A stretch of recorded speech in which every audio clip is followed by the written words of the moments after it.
오늘 살펴보는 말씀은 사무엘상 4장 1절에서 11절 말씀입니다. 기록하겠습니다. 사무엘의 말이 온 이스라엘에 전파되니라.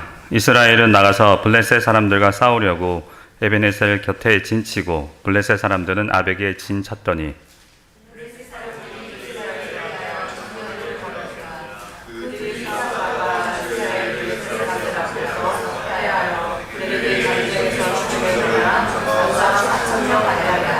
백성이 진영으로 돌아오매 이스라엘 장로들이 이르되 여호와께서 어찌하여 우리에게 오늘 블레셋 사람들 앞에 피하게 하셨는고 여호와의 언약궤를 실로에서 우리에게로 가져다가 우리 중에 있게 하여 그것으로 우리를 우리 원수들의 손에서 구원하게 하자 하니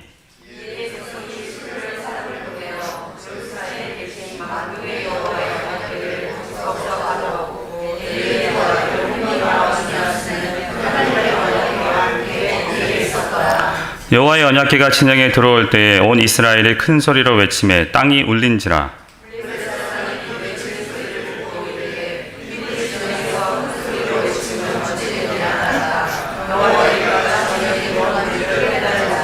블레셋 사람들이 두려워하여 이르되 신이 진영에 이르렀도다 하고 또 이르되 우리에게 화로다 전날에는 이런 일이 없었도다.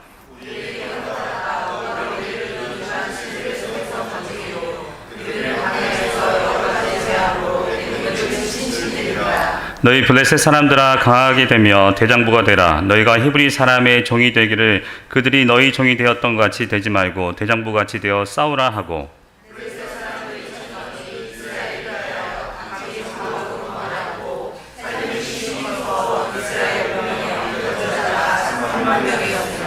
다 같이 읽겠습니다. 하나님의 궤는 빼앗겼고 엘리의 두 아들 홈리와 비느하스는 죽임을 당하였더라. 아멘. 오늘 본문은 사사시대가 끝나가는 즈음의 이야기입니다. 사사시대는 어떤 시대였습니까? 사사시대를 정확하게 진단해주는 말씀이 있지요. 그때 이스라엘에 왕이 없으므로 사람이 각기 자기 소견에 옳은 대로 행하였더라. 사사시대는 이스라엘 백성이 범죄하면 하나님께서 이방 민족들을 사용하셔서 그들을 징계하십니다. 그러면 이스라엘 백성들이 회개하게 되고 하나님께서는 그들을 다시 구원하시는 사이클이 반복됩니다. 하지만 사사기 말기로 갈수록 극도의 영적 어두움과 혼란을 맞이하게 됩니다. 처음에는 몇 개의 지파에 한정되었던 불순종이 시간이 지날수록 전체 공동체에서 나타나게 됩니다. 급기야 내전까지 일어나지요. 하나님께서 세우신 사사도 마찬가지입니다. 처음 사사로 세웠던 오니엘은 사사의 표본이었지만 이후 사사들의 수준도 점점 떨어집니다. 그래야 보통 사사가 세워지면 사사가 살아있는 동안에는 이스라엘 민족이 안식을 누렸죠. 근데 사사기 마지막 사사로 나오는 삼손이 활약한 시기를 보면 일단 삼손 자체도 훌륭한 사사가 아니었고 또한 이스라엘 민족도 여전히 블레셋의 억압을 받고 있었습니다. 오늘 본문을 배경으로 하는 시대의 사사였던 엘리 제사장도 이러한 모습을 그대로 보여줍니다. 그는 사사로서 하나님의 백성들을 사명에 충실하게 이끌기보다는 하나님보다 자기 아들들을 더 귀하게 여겨서 하나님의 백성이 드리는 가장 좋은 것으로 잘 먹고 잘 살고 있었습니다. 그렇지만 블레셋 족속의 공격을 계속 받고 있었지요. 본문 2절을 보면 첫 번째 전투에서 4,000명가량의 군사가 죽자 이스라엘 장로들은 자기들을 돌아보며 회개하기는커녕 전투 패배의 책임을 하나님께 돌리고 오히려 한 수를 더 떠서 하나님의 언약궤를 가져오자고 말합니다. 사사시대를 길게는 400년, 짧게는 200년까지 보시는 분들이 있는데 어쨌든 그 시기 동안 아무리 어려워도 하나님의 언약궤를 건드린 적은 없었습니다. 7절에서 블레셋 사람들이 말하지 않습니까? 전날에는 이런 일이 없었도다. 네. 하지만 이제 타락할 대로 타락한 이스라엘 백성들은 하나님의 언약궤를 건드립니다. 하나님의 말씀이 없는데도 말입니다. 여호와의 언약궤가 무엇입니까? 단순히 십계명이 새겨진 두 돌판과 아론의 쌍난 지팡이 그리고 만나가 들어있는 상자입니까? 그렇지 않습니다. 언약궤는 지극히 거룩한 지성소 안에 놓여 있었고 언약궤를 덮고 있던 속죄소에서 하나님께서 대제사장과 만나시고 이스라엘 자손들에게 말씀하셨습니다. 거기서 내가 너와 만나고 속죄소 위 곧 증거궤 위에 있는 두 그룹 사이에서 내가 이스라엘 자손을 위하여 내게 명령할 모든 일을 내게 이르리라. 언약궤를 이야기하려면 성막 이야기를 먼저 하는 것이 타당할 것입니다. 출애굽한 이스라엘 백성들이 시내산에 도착하자 하나님께서는 그들과 언약을 맺으십니다.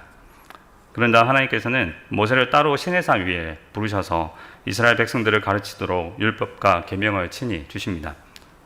그래서 모세가 40일 40야 동안 시내산 위에 있게 되죠. 이때 모세가 하나님과 대면하는 동안 하나님께서는 모세에게 성소, 즉 성막을 짓는 방법을 자세하게 알려주십니다. 그리고 모세는 하나님의 말씀에 따라 성막을 짓습니다. 이렇게 지어진 성막은 회막, 즉 만남의 장막이라는 이름을 가지고 있었는데요. 크게는 두 가지 역할을 하였습니다. 첫 번째는 성막은 하나님이 거하시는 처소로서 역할을 하였습니다. 하나님께서 자기 백성, 이스라엘 백성들과 친히 함께 하시기를 위해서 거하시는 장소였던 것이죠. 두 번째로는 성막은 하나님과 하나님의 백성들이 만나는 곳이었습니다. 이 두 번째 역할은 당시 고대의 근동을 살아가는 사람들에게는 친숙한 개념이었습니다. 애국 같은 이방 나라에도 신전이 있었고 그 신전에서 사람들은 신과 만난다고 생각을 했었죠. 하지만 첫 번째 기능인 하나님이 함께 거하신다는 개념은 출애굽기에 처음 등장하는 개념이었습니다. 당시까지만 해도 하나님께서 사람들 가운데 함께 거하신 적은 없었기 때문입니다. 에덴 동산에서도 마찬가지였습니다. 하나님께서 아담과 하와를 찾아오셔서 거니셨지만 함께 그들과 거하지는 않으셨습니다. 그런데 이때부터 하나님께서는 임마누엘, 하나님의 백성과 함께 하시는 하나님이 되신 것입니다. 그만큼 하나님께서는 자기 백성과 친밀해지기를 원하셨던 것입니다. 정말 감격스러운 이야기지만 마냥 좋아할 수만은 없습니다. 왜냐하면 거룩하신 하나님은 죄인들과 함께 하실 수 없기 때문입니다. 하나님의 권능의 불이 나와 모든 죄인들을 소멸하시기 때문입니다. 그렇기 때문에 하나님께서는 친히 자기 백성들 가운데 거하시면서 동시에 그 백성들을 보호하시기 위해서 성막을 짓게 하셨던 것입니다. 예를 들어 성막은 백성과 함께 거하신다는 의미로 이스라엘 진영 한가운데 있었습니다. 하지만 동시에 성막은 여러 겹의 장벽과 휘장으로 둘러싸여서 함부로 접근할 수 없게 만들어져 있었습니다. 구체적으로 성막은 성막들, 성소, 지성소 이렇게 세 부분으로 구별되어 있지요. 가장 바깥 부분에 번제단과 물두멍이 있는 성막들이 있었고 그 다음 휘장을 지나 더 안쪽으로 들어가면 성소로 연결됩니다. 성소에는 등잔대, 떡상, 금촛대, 분향단이 있고 제사장들은 매일 이 모든 것을 관리해야 했습니다. 그 다음 휘장을 지나면 성막 한가운데 정육면체 모양의 작은 방으로 모든 재료가 순금으로 이루어진 지성소가 있습니다. 완전하고 거룩한 곳이죠.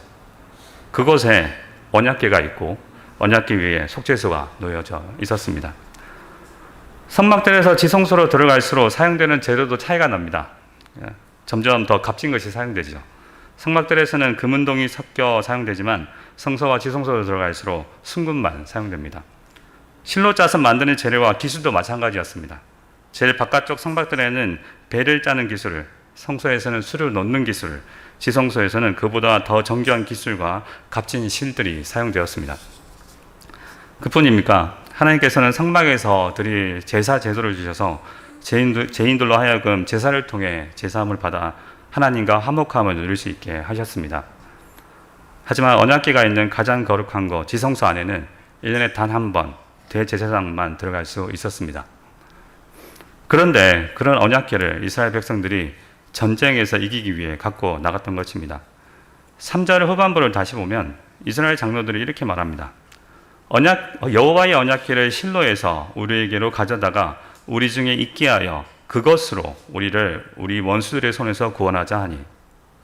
근데 NASB 영어 성경 번역본을 보면 이렇게 해석이 됩니다. 여호와의 언약궤를 실로에서 가져오자. 그러면 그가 하나님께서 이게 개역개정은 언약궤로 되어 있죠. 그것으로. 근데 NASB는 그가 하나님께서 우리 중에 오셔서 우리 적군으로부터 우리를 구해 주실 것이다. 이렇게 해석이 됩니다. 하나님의 말씀이 희귀했던 당시 상황을 고스란히 보여줍니다. 아이 사무엘이 엘리 앞에서 여호와를 섬길 때 여호와의 말씀이 희귀하여 이상이 흔히 보이지 않더라.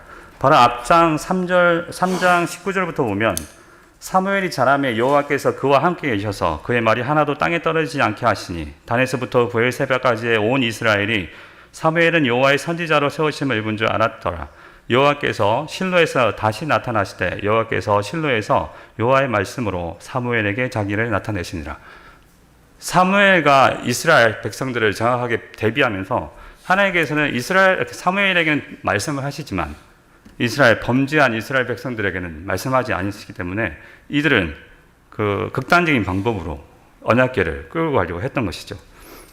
이스라엘 백성들은 자기들의 범죄로 인해서 하나님께서 그들에게 말씀하시지도 않으시고 그들을 구원하시지 않자 억지로 하나님을 불러내겠다는 생각으로 언약궤를 가져온 것입니다. 아이성 전투를 패했을 때 옷을 찢고 머리에 티끌을 뿌리며 디지브스가 앉아서 하나님께 회개에 부르짖었던 여호수아를 본받기보다 이방 나라처럼 언약궤를 마치 부적처럼 전쟁터에 가지고 나가 하나님을 억지로 불러내 전쟁에서 이기고자 했습니다. 이 모습은 우리가 범죄한 블레셋과의 전쟁은 사실 죄에 대한 결과지 않습니까? 근데 그 죄에 대한 결과에 대해서 우리가 회개하지 않고 그냥 단순히 하나님 이름을 부른다고 해서 하나님께서 우리를 도와주시지 않는다는 거죠. 첫 번째 이루어져야 할 것은 바로 회개인 것이죠. 하지만 그들은 그렇게 하지 않았습니다. 이러한 모습은 인간들이 언약궤를 부적처럼 사용해서 하나님을 조정해 보려는 시도로서 이방 종교에서 나타나는 전형적인 모습입니다. 따라서 전쟁의 결과는 뻔한 것이죠.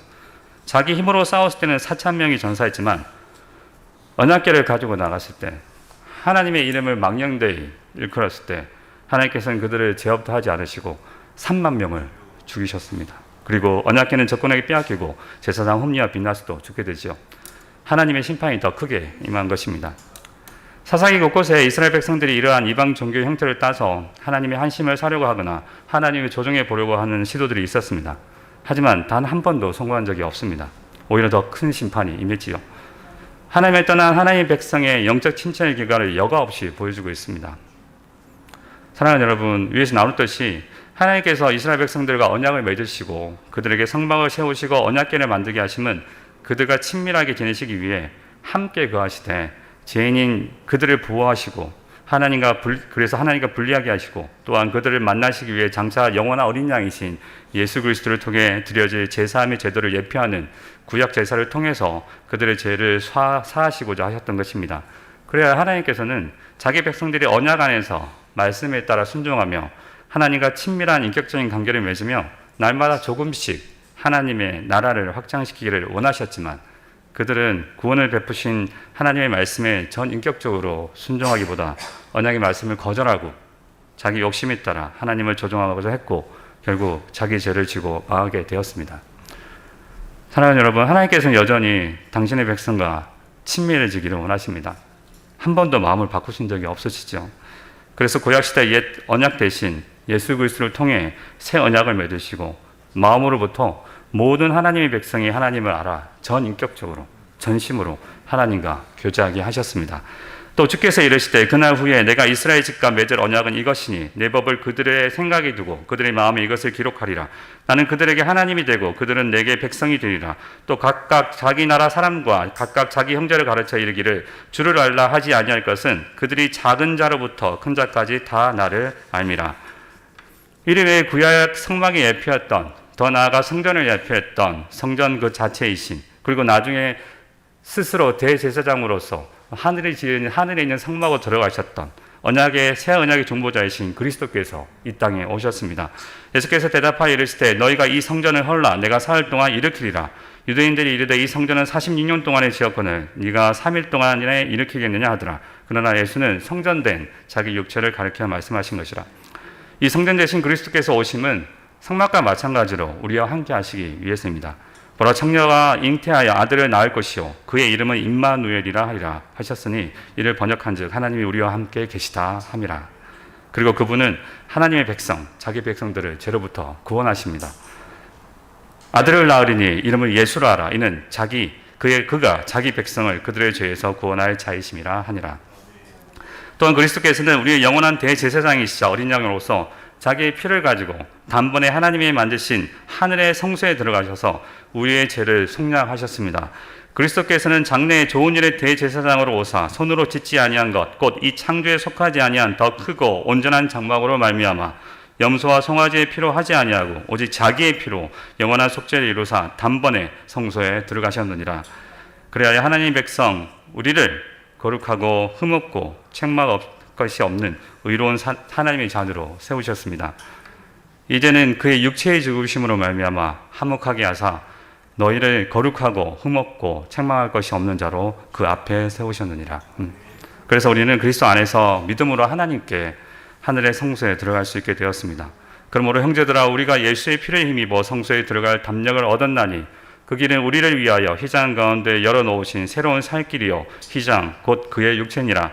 또 하나님의 집 다스리시는 큰 제사장이 계심에 우리가 마음의 뿌림을 받아 그리스도의 보혈의 뿌림을 받아 성령으로 악한 마음 양심으로부터 벗어나고 몸은 맑은 몸으로 씻음을 받았으니 곧 마음과 참 마음과 온전한 믿음으로 하나님께 나아가자.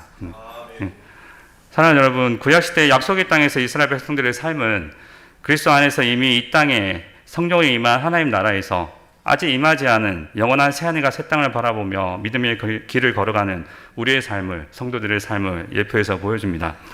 오늘 본문은 블레셋이라는 죄의 결과에 죄의 결과에 맞서서 이스라엘 자손들이 이스라엘 자손이라는 하나님의 백성인 우리가 우리 주 예수 그리스도의 보혈과 부활의 권능의 능력으로 전적 의지하여서 살아가야 할 모습이 아닌, 믿음이 아닌 지극히 거룩한 것을 그저 자기 욕심을 채우는 도구로 사용할 때 죄의 결과에 대해서 회개가 앞서지 않고 하나님의 이름을 붙들어서 그리스도의 보혈을 붙들어서 마치 부적점을 사용할 때 결국 영적 전투에서 져서 비참한 상태에 빠지는 것을 보여줍니다.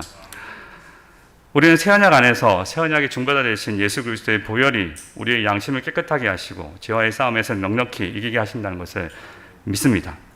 아니, 사실 이미 이기셨죠. 가나안 땅 정복도 마찬가지였습니다. 하나님께서 이미 그들에게 주셨지만 그들이 믿지 않았던 것이죠. 어쨌든 우리는 이미 그리스도께서 이기신 싸움을 믿음으로 이길 수 있습니다. 하지만 여기서 제가 한 가지 더 우리 교회에 적용하고 싶었던 게 있는데요.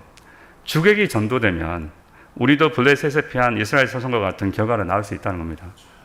아까 죄의 결과에 대한 잘못된 접근도 있지만 우리가 믿음으로 예수 그리스도 안에서 행하신 모든 사역을 수납합니다. 그렇죠? 하지만 여기서 우리가 이 믿음을 도구로 잘못 사용하면 그들과 똑같아진다는 겁니다. 우리가 죄와 싸워서 이길 수 있는 이유는 우리의 믿음 때문이 아닙니다. 그리스도의 보혈의 능력 덕분이죠. 근데 우리는 우리가 믿기 때문에 영적 전투에서 이길 수 있다고 착각하기가 너무 쉽습니다. 오늘 본문처럼 말이죠. 내가 언약궤를 들고 나가니까 하나님께서 오시겠지. 라는 스스로의 믿음에 취했던 이스라엘 백성들처럼 우리가 믿기 때문에 그리스도의 보혈의 능력을 외치고 나가면 얼마든지 이길 수 있다고 착각할 수 있다는 것입니다. 이러한 착각은 믿음에 대한 오해입니다. 우리가 가져야 할 믿음은 무엇입니까? 믿음이라고 하면 나는 할 수 있다는 게 먼저 가장 먼저 떠오르시겠죠. 그죠? 그리고 세상도 심지어 교회에서도 할 수 있다 하신 주님. 찬양 옛날에 많이 불렀지 않습니까? 저 어릴 때 참 많이 불렀던 것 같은데 내가 믿음으로 무엇이든지 할 수 있고 못하면 믿음이 없는 것처럼 말하는 경우가 많습니다. 하지만 우리가 고백하는 믿음은 굉장히 역설적입니다. 무슨 말이냐면 우리가 믿어드리는 것이 아니라 믿음은 내 처절한 존재에 대한 고백인 것입니다. 내게는 아무런 선한 것도 아무런 의도 아무런 공로도 없다는 것을 고백하는 것이 바로 믿음인 것이죠. 내 존재에 대한 처절한 고통의 부르짖음, 바로 항복이 바로 믿음인 것입니다. 따라서 믿음으로 구원을 받고 믿음으로 죄를 이긴다는 것은 오직 예수 그리스도만이 내 구원의 근거가 되시고 그리스도만이 죄를 이기는 힘이 되신다는 것을 고백하는 것입니다. 내 힘으로 하나님 앞에 도저히 나아갈 수 없고 내 힘으로는 도저히 죄를 이길 수 없는데 예수님께서 친히 먼저 우리를 찾아오셔서 불러주시고 죄사함의 은혜와 부활의 능력을 주셨기 때문에 그분 안에서 우리 주 예수 그리스도 안에서 하나님을 만날 수 있고 죄를 이길 수 있다는 고백이 바로 믿음인 것입니다. 그렇게 참된 믿음은 철저한 자기 부인입니다. 그렇게 믿음이 커질수록 자신에 대한 자각이 정확해져서 이 주고 마땅한 죄를 살려주신 것에 대해서 더욱 감사하고 감격하게 되는 것이죠. 기도도 마찬가지입니다. 우리는 보통 기도를 우리가 하나님께 요청한 것으로 생각합니다. 그런데 기도의 정의는 흔히 대화 또는 호흡이라고 하죠. 그죠? 근데 어떤 대화가 좋은 대화냐고 묻는다면 모두 다 상대방의 이야기를 잘 들어주는 대화를 좋은 대화라고 하실 것입니다. 마치 우리가 입이 하나이고 귀가 두 개인 것처럼 말이죠. 근데 우리는 듣기보다는 말하는 것을 좋아합니다. 근데 요한복음 14장을 보면 예수님이 떠나실 것을 예고하시면서 남겨질 제자들이 불안해합니다. 빌립이 아버지를 도와놓으라고 그러고 도마는 어디로 가시냐고 묻지 않습니까? 그래서 예수님이 그들을 위로하시기 위해 두 가지를 말씀하십니다. 바로 기도와 또 다른 보혜사 성령님입니다. 너희가 내 이름으로 무엇이든 구하든지 내가 행하리니 이는 아버지로 하여금 아들로 말미암아 영광을 받게 하시려 함이라. 내 이름으로 무엇이든지 내게 구하면 내가 행하리라. 또 성령께서 오시면 그날에 내가 아버지 안에 너희가 내 안에 내가 너희 안에 있는 것을 너희가 알리라. 여기서 예수님은 우리가 기도할 때 성령 안에서 예수님과 하나님께서 우리와 한 공간에 계신다는 것을 알려줍니다. 물론 영적으로 함께 하신다는 의미도 있지만 그 공간, 우리가 하나님이 성소 보좌 앞에서 그리스도의 능력으로, 보혈의 능력으로 성령 안에서 있게 된다는 것이죠. 한 공간 안에. 내가 아버지 안에, 너희가 내 안에, 내가 너희 안에. 만약 이 사실을, 이 안에 있다는 사실을 안다면 과연 우리가 기도를 함부로 할 수 있겠습니까?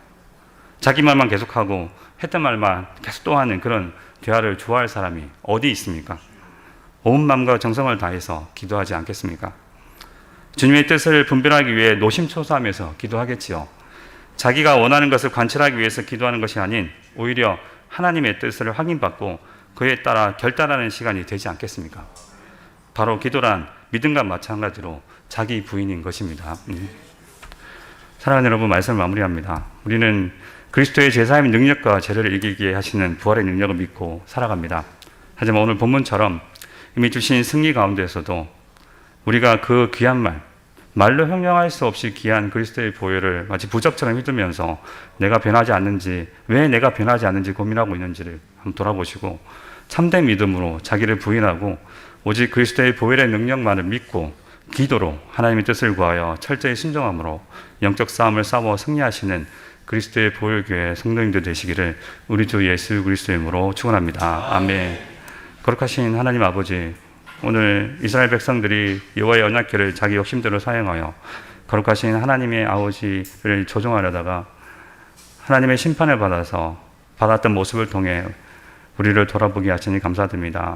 지금도 살아계셔서 자신이 이루신 모든 것을 우리에게 성령으로 역사하고 계시는 우리 주님을 전 인격적으로 믿지 못하고 단지 우리의 욕심, 우리의 의리를 세우기 위해 수단으로 사용하고 있는 우리의 모습을 말씀을 통해 돌아보며 회개합니다. 우리를 용서해 주시고 우리의 지혜와 의로움과 거룩함과 구속함이 되신 우리 주 예수 그리스도 안에서 참된 믿음, 자기 부인으로 살아가도록 성령으로 우리를 인도하여 주옵소서. 살아계신 능력의 주 예수 그리스도 이름으로 기도드립니다. 아멘.